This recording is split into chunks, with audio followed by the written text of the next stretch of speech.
Welcome back to Investing Talk podcast. Today, we're tackling a really interesting one. A company causing quite a stir in biotech, Immunic. They're a clinical stage firm, and, well, the big question we're trying to answer based on the latest info is pretty simple but loaded. Is Immunic a good buy right now? Before we dive in, just a quick reminder, if you find this helpful, please do subscribe, like the show, maybe leave a comment. And yeah, if there's a specific company you want us to look into down the road, definitely let us know in the comments. Right. And analyzing a company like Immunic, well, it's always a bit of a high-wire act, isn't it? For you listening, the potential upside, if their main drug works out, it's just massive. We're talking potentially billions in future revenue. But that huge promise, it's constantly shadowed by some pretty stark operational risks right now, mostly the sheer amount of cash they're burning through to fund the clinical trials. So our job today is really to cut through that noise, use the materials we have, look at the fundamentals, the technicals, and maybe crucially, the catalysts coming up that could decide things pretty quickly. Okay, let's start with that financial reality then, the fundamentals. Immunic is, like you said, deep in development, which means, importantly, zero commercial revenue coming in the door. They're purely spending money right now to chase that clinical success. And spending it fast. The sources show for just the first half of 2025, they posted a net loss of $52.3 million, which works out to about $0.45 loss per share. That's a pretty deep hole to start from. It is, yeah. But, that kind of cash burn isn't unusual for a biotech getting close to major phase 3 results. The whole value proposition here really hangs on their lead candidate, vidofludimus calcium, or IMU-838. This one's in phase 3 trials for relapsing multiple sclerosis, MS. Yeah. And that's a market with huge multi-billion-dollar potential. But, and this is key, the timeline demands some patience. The really crucial data, the top-line results that will prove if the drug works and really move the needle, that's not expected until the end of 2026. So any potential revenue is still, well over a year away. Yeah. Okay, so that timing directly leads to the need for cash just to survive until they can even see that potential prize.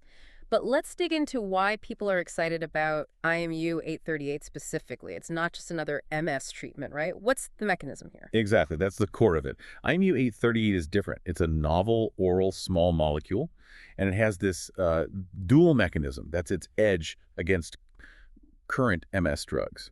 Think about existing treatments. Often they focus primarily on tackling inflammation. IMU-838 does two things. First, it activates something called the Neur1 pathway. Now, that's linked pretty strongly with neuroprotection, meaning it might actually protect the nerves from damage, not just stop the immune attack. And second, it inhibits DHODH. That's an enzyme, and hitting that gives you the anti-inflammatory effects, maybe even some antiviral properties too. Right, so if I'm someone with MS, the potential pitch is this drug might protect my nerves and control inflammation at the same time, which current drugs might not do together. Precisely. That potential double benefit, that's the billion-dollar idea right there. That's what justifies the huge valuations analysts are putting out there if it works. And while, yes, the MS program is the main story, and it should be, it's phase 3, we shouldn't ignore the other things in their pipeline. They offer some future options. They also have IMU-856, that's a SRT6 modulator aimed at gastrointestinal diseases, specifically looking at maintaining the gut barrier function. Okay, but why does that really matter if IMU-838 is the make-or-break drug? Well, it matters for downside protection, you could say. If, hypothetically, the MS program runs into trouble, IMU-856 and their other preclinical GI candidate, IMU-381, they give the company other shots on goal, completely different disease areas. So this pipeline diversity, it gives institutional investors a bit more comfort, maybe. Shows the company isn't just a one-trick pony. It helps keep that longer-term value story alive, even when the short-term financial picture looks, well, yeah, terrifying is probably the right word. Let's pivot from the science potential to that immediate survival issue, the financial cliff. Okay, so as of June 30th, 2025, Immunic reported $55.3 million in cash and equivalents. The good news, I suppose, is they report zero debt. So no lenders banging on the door. The balance sheet itself looks clean on the surface. But the cash burn, that's the elephant in the room. Absolutely. The sources point to a burn rate of roughly $90 million over the last 12 months. Yeah. So if you do the math, $55.3 million in cash, burning $90 million a year, that gives Immunic only about 7 months of runway from June 2025. 7 months. Wow. Okay, so they are basically operating on fumes right now, less than a quarter's buffer to figure something out. And that's why the company's own filings have that massive red flag, isn't it? Where they explicitly state there's substantial doubt about the company's ability to continue as a going concern unless they get more financing, because their current cash just don't cover the next year. Exactly. And that phrase, going concern, that's like the financial world's fire alarm. Usually when a company says that, the stock tanks. Hmm. Which leads us to this really fascinating contradiction with Immunic. Yeah. The seriousness of the finances versus, well, the analyst sentiment. Yeah, it's a huge disconnect for an investor to wrap their head around, right? The company warns about possibly not surviving, but then you look at the analyst consensus, and it's a strong buy. How do they square that circle? It really comes down to a pure risk-reward calculation. The market is weighing the very real risk of insolvency against the potentially massive reward if Phase 3 succeeds. Think about it. The stock's trading around, what, 280 cents as of October 2025, yet the average 12-month price target from analysts somewhere between $7 and incredibly $9.50. That implies potential upside of like 680% to over 1,000%. Analysts are essentially betting that the company will solve the funding problem, clearing the way for that big clinical payoff. But that solution, the financing, almost always means dilution, right? For you, the listener, that means they sell millions of new shares to get the $90 million or so they need, and that immediately makes the shares you hold less valuable, at least initially. Analysts seem to look past that immediate pain sometimes. They're looking at the end game, essentially calculating the value after dilution, assuming the drug is successful. And interestingly, they're not the only ones making this bet. We see it in institutional buying too. The sources highlighted that just this month, October 2025, a big player, the Aberdeen Group, bought over 7.18 million shares. Now, that's not just random speculation. That's a sophisticated institution making a significant investment, fully knowing about these imminent funding problems. It's a vote of confidence, despite the risks. So the institutions are clearly betting that some kind of funding news is coming and coming soon. They know Immunic can't just wait until 2026. Given that 7-month clock ticking, what are we actually watching for in the very near term, say the next 0 to 3 months? What moves the stock now? Funding, period. That's the absolute critical short-term catalyst. We're waiting for an announcement, either that they've raised more capital, or, perhaps even better, news of a partnership. Something that clearly extends that cash runway beyond the current danger zone. An equity raise seems almost inevitable, frankly, but a partnership may be a non-dilutive deal where a larger pharma company steps in to share development costs. That would likely cause an explosive positive reaction. Any news on the financing front will immediately change the risk calculation. That's the main event for the next 90 days. Yeah, ongoing progress updates or maybe small clinical news could cause some ripples, but that big financing announcement is what everyone's holding their breath for. Okay, looking out a bit further then, beyond 3 months, what are the really big transformative events down the line? Well, the long-term story is still defined by that Phase 3 MS data, that readout expected at the end of 2026. That's the ultimate judgment day for IMU 838.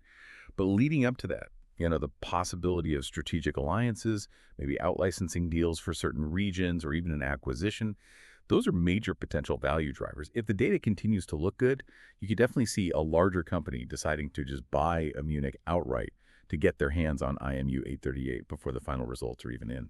Interesting. Okay, let's quickly touch on the technicals too, because the stock chart really reflects this battle between, imminent risk and potential huge reward.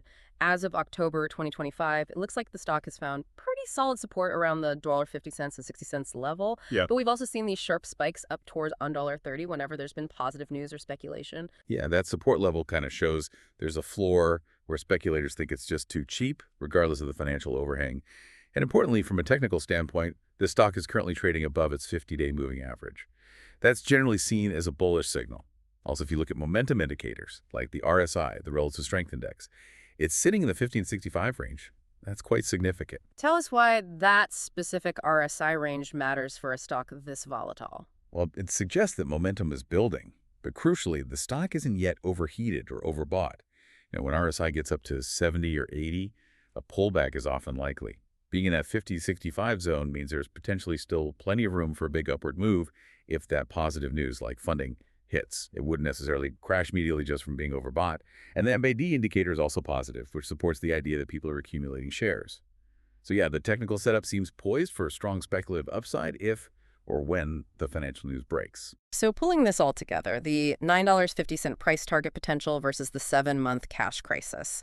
How do we summarize the core risk versus reward here for someone listening? Look, what we're talking about is genuinely extreme risk versus reward. It doesn't get much starker.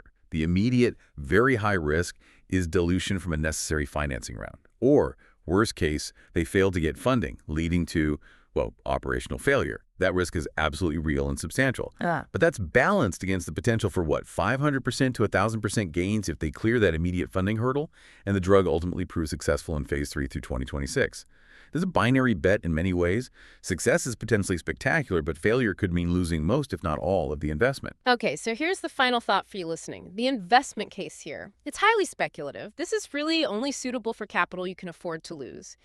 It looks particularly interesting, maybe, for event-driven trading over the next few months, playing the anticipation around that critical funding or partnership news. But long-term success, that absolutely depends on them not failing in this upcoming financing round they desperately need, and then ultimately delivering positive phase 3 data in late 2026. And that just brings us right back to that core disconnect we talked about earlier. You've got a stock at deal $82, but analyst targets way up at $9.50. The market is basically saying this is either going to be a massive home run or it's going to strike out completely. There's not much middle ground priced in. So if Immunic does manage to raise the, say, $90 million they need for the next year, think about how much stock they'd have to sell at the current price. That's significant dilution. The question you really have to wrestle with is, how much dilution is acceptable? At what point does the act of saving the company by selling so much new stock actually erode those high analyst price targets that made it look attractive in the first place? That's the real knife edge investors are trying to balance on right now.